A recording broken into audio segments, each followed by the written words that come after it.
Hi, Mitchell Levy, global credibility expert, and we are at one of the most fun times of my day. And that's doing a Leaders Living Their Values episode, and you're in for a treat.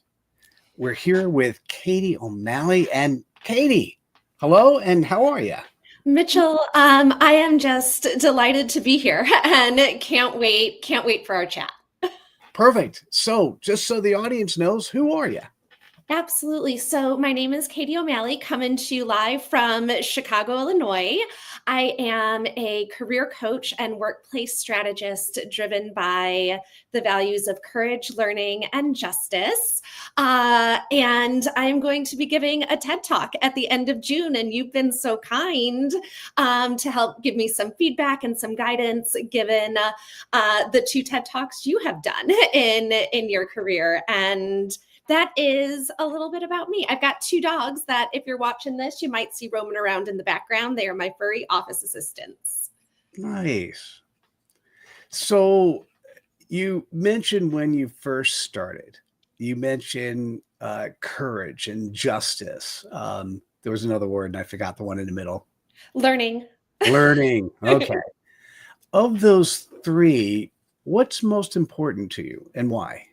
Sure. The piece around courage, or the core value around courage. I believe it's Brene Brown who talks about courage is not the absence of fear, but the willingness to walk through it. And I think in my life, there have been multiple occasions where being scared and doing it anyways has resulted in great outcomes for me. And the name of my company is Encourage Coaching. The idea being I am here to help build courage in others, whether that is through their career pathing, their leadership and advancement, or doing the hard thing in work or in life. And so, yeah, it's hard to not have it be courage when that is part of my company's name. Well, it obviously means it's core for you. So, why courage? Was there a time in your life where you didn't have it? You know, it's interesting. I think there was a time in my life where I buried it and forgot that I had it. And it was while I was working in industry and for a company that was actually out of line with my core values. And going in every day was really challenging for me. And I wasn't quite sure how to bring my whole self to work every day when I knew those values weren't going to be the things that got rewarded or recognized or positive affirmation. And so kind of lost courage, learning, and justice between 2010 and 2013. But it came back with a vengeance the last 12 years or so. That's interesting. So, share a little bit more of that. I think all of us, I could think of times in my life that I was playing by somebody else's rule books and not mine, right? So, share a little bit more about that story. Yeah, absolutely. So I started off my career in 2004 working on John Kerry's campaign for president. I was a political science major in college. I knew I wanted to make a positive impact in the world, and I thought politics was the way to do it. After working the hardest I ever worked until I owned my own business 20 years later, I found myself without a job, without any health insurance, no prospects, and realized I needed more security and stability in my 9 to 5. And so transitioned into the nonprofit sector, again, really leaning heavy into those values of courage, learning, and justice, even though I wasn't really able to articulate those at the time. No one had ever talked to me about leadership values or core values and how they can influence our behaviors and how we make decisions. And so spent a good amount of time working in the nonprofit sector for organizations like the Innocence Project and the AIDS Foundation of Chicago. But again, kind of lacked that financial security and stability, given just the way the nonprofit sector operates. And I saw a lot of my friends having incredible success in commercial real estate. And I thought, if they can do it, so can I. And that was 2010. That's when I made the transition into commercial real estate from nonprofit. And had I visited with a career coach or counselor, Mitchell, they might have said there's a values incongruency here that you might want to investigate. And what I came to learn later when I pursued my master's degree in counseling is that when our values are out of alignment with our feelings, our thoughts, and our behavior, it is a recipe for a mental health disaster. And essentially, that's exactly what happened for me. But again, couldn't articulate that in 2012. I ended up having to take a medical leave of absence from work for my mental health, which in 2012 was pretty avant-garde, still highly stigmatized. It was confusing to the folks in human resources because they're like, you're physically fine. We see you, you're okay. And I'm like, y'all, I wake up crying every day and I go to bed crying every night. Nothing about this is normal. And it was during that medical leave and doing some inpatient treatment that I realized I couldn't be the only person struggling with this career misalignment challenge. And that's when I decided to go back to school at 30, earn my master's degree in counseling so I could help people at the intersection of mental health and work. And that's kind of what started me on the path to where I am now.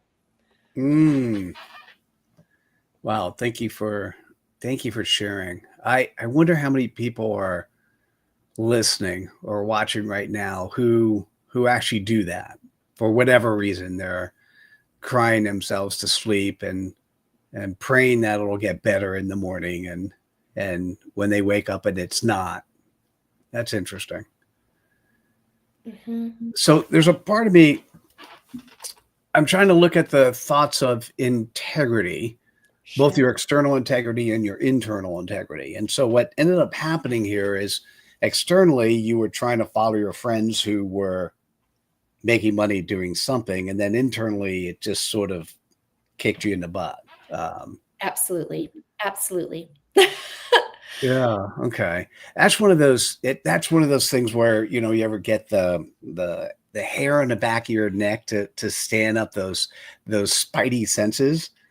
It's when you're talking to somebody else and they're saying something, but they don't believe it internally, and that's that mismatch, that incongruency between internal and external integrity. Yeah. That's interesting. Okay, so you were vulnerable. Oh, sorry. Go ahead. No.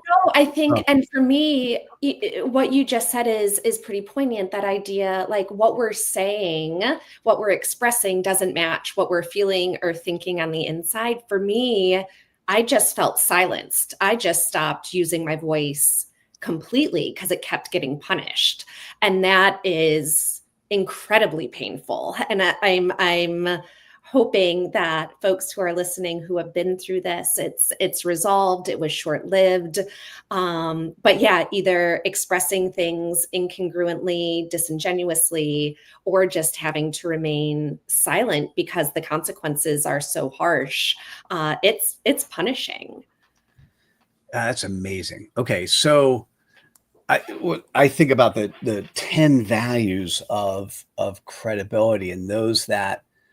So what was it in that time frame that there was, like, you started seeking help, right? And then all of a sudden something clicked. Like there was a day that you woke up, and I mean, it happens gradually. We all know that, right? But as you started moving it, what was that day? How did you feel? And when did you pat yourself on the back that you put yourself on the right path?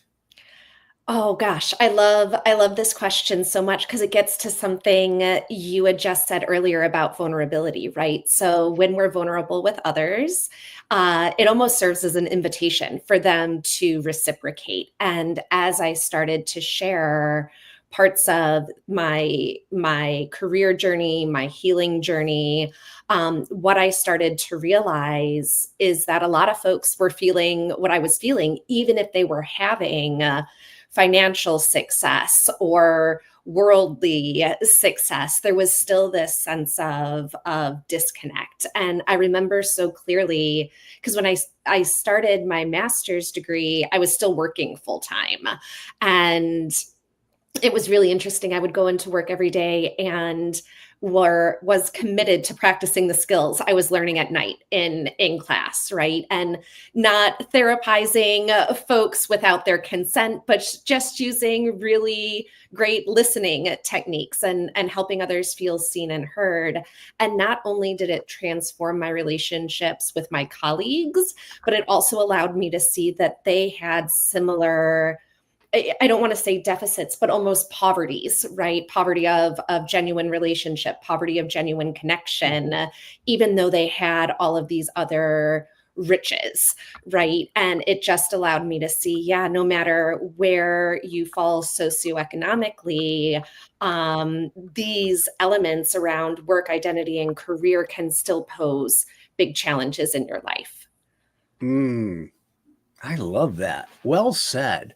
I'm just going to replay. There are so many people who in life, I'm going to add my words now, following marketing cookie cutter approaches, and they've achieved the riches, Mhm. right? But they have had poverty in connection. Yes. Yeah. Oh, that's sweet. All right. So, what do you do about it now? How do you help others? Yeah, so I help others in three main ways, and the way that I like to frame this, Mitchell, is at Encourage Coaching. We are on a mission to elevate more women, LGBTQ plus folks, and people of color into the rooms where decisions are made. Because until we're represented at the top of the workplace food chain, it's going to be really hard for folks to achieve joy and justice in their 9 to 5. And so I do that in three different ways. First is through career coaching. Career coaching is for folks that are looking to make a pivot in their career, to re-enter the workforce for any number of reasons that they may have had to step out of the labor market.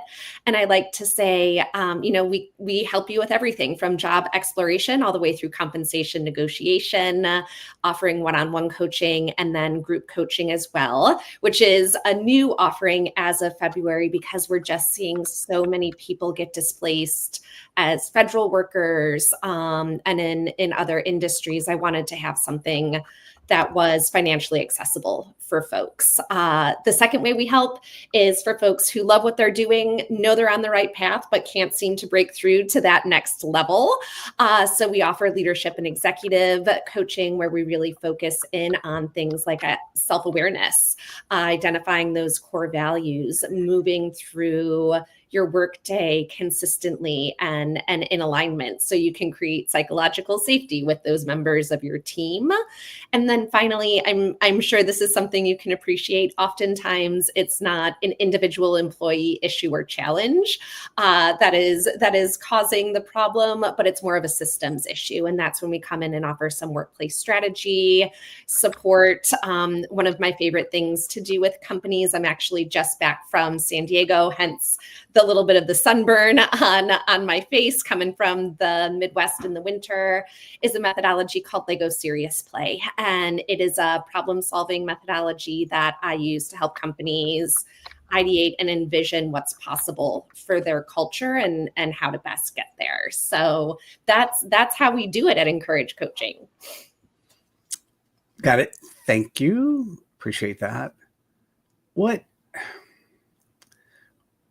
gives you the biggest pleasure during the day, the biggest high? What in terms of when you are working with a client, what is that thing that sparks your excitement level? Yeah, it's the moment that they realize the path that they want to start walking in terms of their career, which isn't going to happen overnight, right? But I think last night in a coaching session with a client, when this happened, we were reviewing her Hogan assessment results. And I knew internally all of these results, and what I've come to know about this brilliant woman suggests entrepreneurship is the way to go, right? But it had never even come up in our coaching conversations. And so I was holding on to this idea because I didn't want to unduly influence her. And so as we started talking about new paths, she said, Katie, My mom, around this age that I'm at right now, had started her own business. I've had all of these ideas, but I always get stuck. And this huge smile came across my face because she got there on her own, right? She's like, and I think now, having worked with you, looking at these results, having had these conversations, it makes sense why I'm drawn in that direction and that I actually have the skill set to do it. Yeah, I always find the most important thing in life is if you could paint a path uh, in such a way, and sometimes it's painting it, and sometimes it's just providing the canvas. Yeah. It sounds like so traditional coaching, by the way, is we are people who just focus on solving sort of the listening, kind of like the psychotherapist. This traditional coaching is not consulting. I don't always agree with that. I agree when the time is right to actually consulting, not doing it, but more advising. Mm-hmm. Right. What do you think about that? Because you did mention a story where you were sitting back kind of coaching and guiding, but not advising. So um, how do you feel about the advising part of supporting somebody? Yeah, and it's so interesting. I love that you bring this up because I think about coaching, counseling, consulting, the three C's all on a spectrum, right? So on one end, we have that consulting advisory role. On the other end, we have the counseling therapy role. This side, we're telling people what to do. This side, we're never telling what people to do. And in the middle, we have coaching, right? Where we're trying to pull in and use our best skills and intuition to know when that moment is. And for me, I'll always tell a client in our first session, as I'm getting to know them and orienting them to the process of coaching, I'll always say, I'm going to make you work incredibly hard before I tell you what to do. And I'll give you like one freebie card and say, you know what, this is your who wants to be a millionaire phone a friend moment. Katie, just tell me what to do. But you get one of those. Otherwise, I'm going to use all of the skills and tools at my disposal so you can get there on your own, because it is so much more powerful when the client can arrive at that outcome or that decision. That really enforces you instilling your three core values into those people you work with. Mitchell, I'm so heartened that you see that. Well, that's what's interesting is I like the gameplay, right? Gameplay is, hey, you get one, get at it. I do the get out of jail free card, but maybe that's a bad metaphor. Using Monopoly may not be the right approach. And I like the gaming that says, listen, you're going to do this. I'm here to support you during this, and you get one get out of jail free card. And what you're really encouraging is for them to have the courage, for them to be able to do this self-learning, for them to own their own justice. That's powerful. And to be able to replicate it for themselves in the future. I always tell folks, as a coach, my goal is to coach you out of needing me as quickly as possible so that you can move forward and in the future replicate this experience for yourself, by yourself, if and when needed, right? I'm never going to abandon you if you want to keep working together. And ethically, I think you still actually need support and not a crutch. But that learning piece, it's so they can learn to do it on their own in the future as well. Yeah, I'd always say it. I'd say it in a different way as well. Particularly whenever I was consulting versus coaching, I'd say, hey, listen, my job is for you to fire me as quickly as possible. Right? Because it's not a negative thing. If I've done my job where you are now able to support yourselves in this area, and that's my goal. I don't want to be here forever, right? So, yeah, interesting. Mitchell, we have a lot of alignment in our approach and perspective, it seems. Yes, we do. I love that.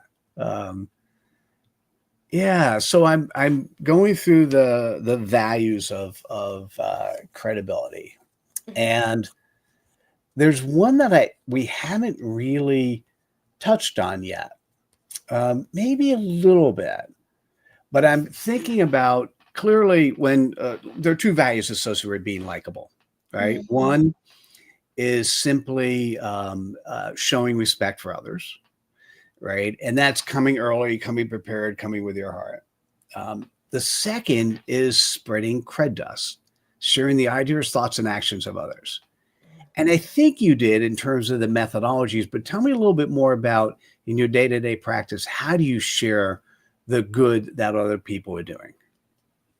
The good that other people are doing in the world. So folks like you are the people that I'm pulling evidence-based practices from. Is am I following? Yeah, you absolutely are. Yeah, so I think one of the things that's most interesting to me right now is actually research that was done as a collaboration between the Work Human company and the Gallup organization. And in 2022, they came together and really started to look at employee well-being because obviously 2022, we're 2 years into a pandemic. People are languishing, faltering. We're starting to really talk about mental health and this recognition that the place where we spend 8, 10, 12 hours out of our day, that employer has a responsibility to kind of do no harm. And so the when it comes to leadership development, when folks bring me in, oftentimes they'll say, "Oh, Katie,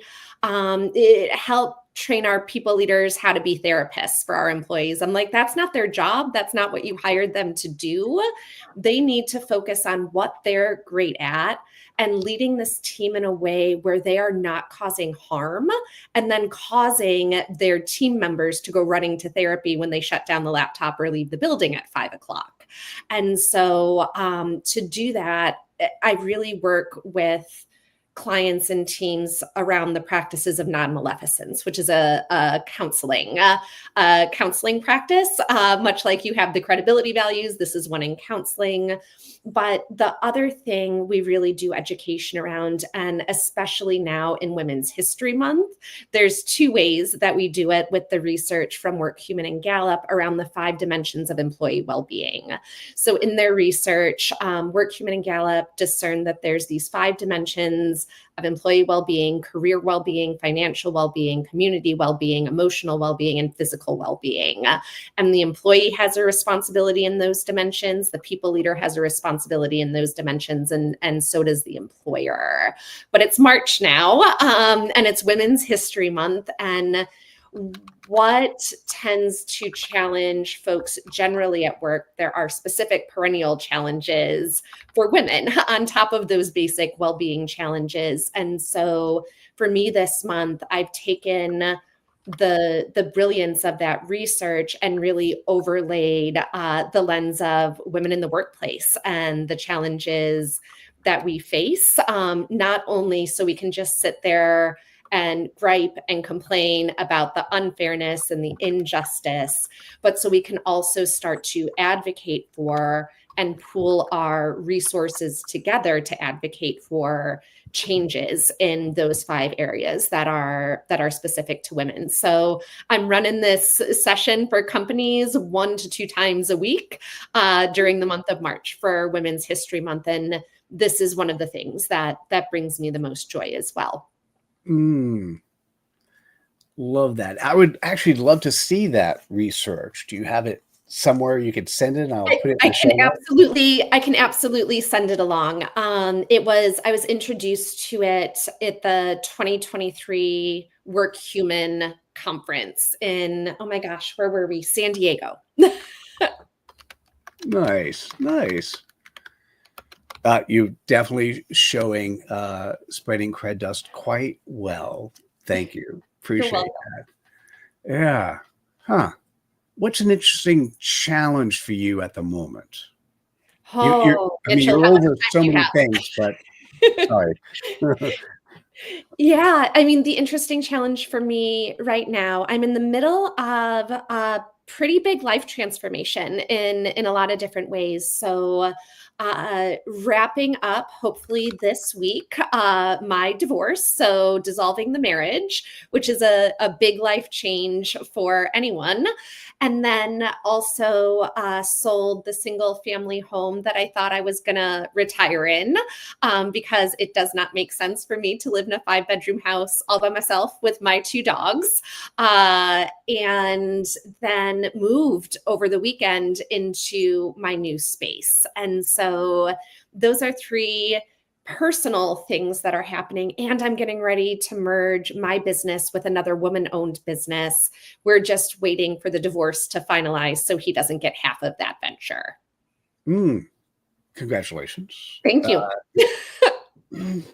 I think that's the right word. It is. It was my choice. I initiated all of this.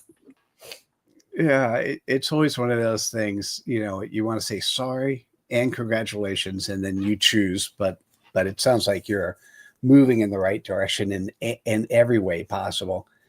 Hey, for those people who listen to this and go, oh my God, I need to reach out to Katie, what would be the best way for them to do that? Yeah, I think the best way to do it is just send me an email, katie@encouragecoaching.org. I check it. It's me. It's not a bot or an AI or an assistant. So you'll get directly to me. But if you're just curious to learn more about me or more about the business, encouragecoaching.org is the website, or on LinkedIn at Kate O'Malley 82. Got it. Thank you. Thank you. So, based on this conversation, where I think I mentioned to you, I never know where it's going to go. Is there a question that you think I should have asked, or a question that you'd like me to ask at the moment? Katie, what is your TED Talk going to be about in June? Oh, that's a great question. Okay, go for it. Yeah. So getting back to one of the credibility values that you shared, Mitchell, around respect, I agree with that wholeheartedly. And I think one of the best ways that we can show respect to others is by really engaging in full embodied listening. It's not about the information that we share, but it's about the attention that we're able to give to others. And using my training and education as a therapist, my TED Talk is going to be all about the power of listening, and providing some key skills and strategies that often get overlooked in this age where a lot of the time we are just broadcasting information on social media channels, even right now on your podcast. I like to say I listen for a living, but here I'm doing most of the talking and will be on that stage.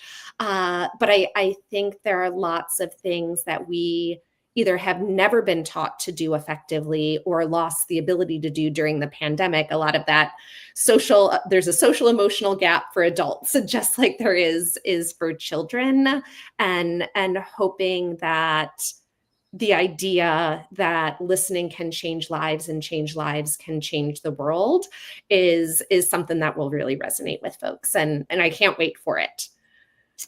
It's funny. I went to a coaching conference, and it was about 20 minutes into it when I was talking to my second person, and I realized that they were listening to me versus listening to something that would trigger them so they could talk further.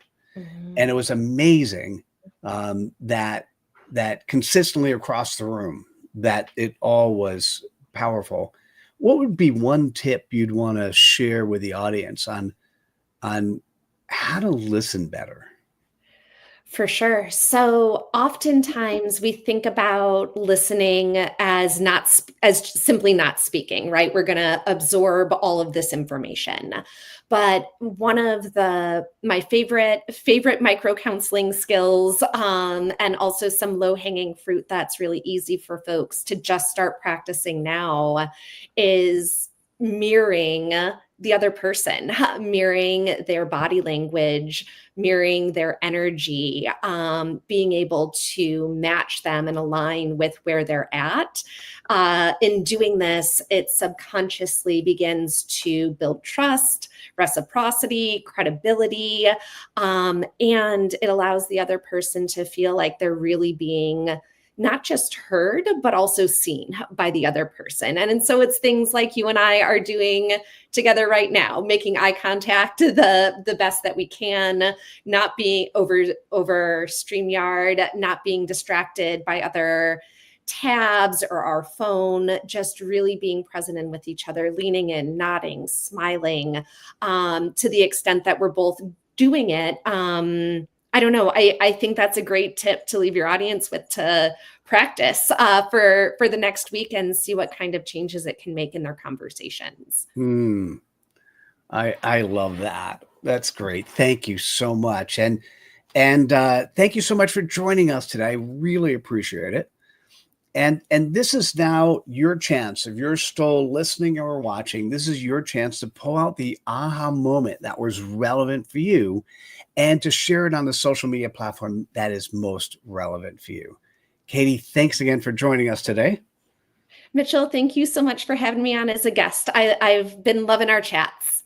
Yeah, I have as well. All right, guys. Hey, thank you very much for joining us. We'll see you at the next episode of Leaders Living Their Values. Bye now.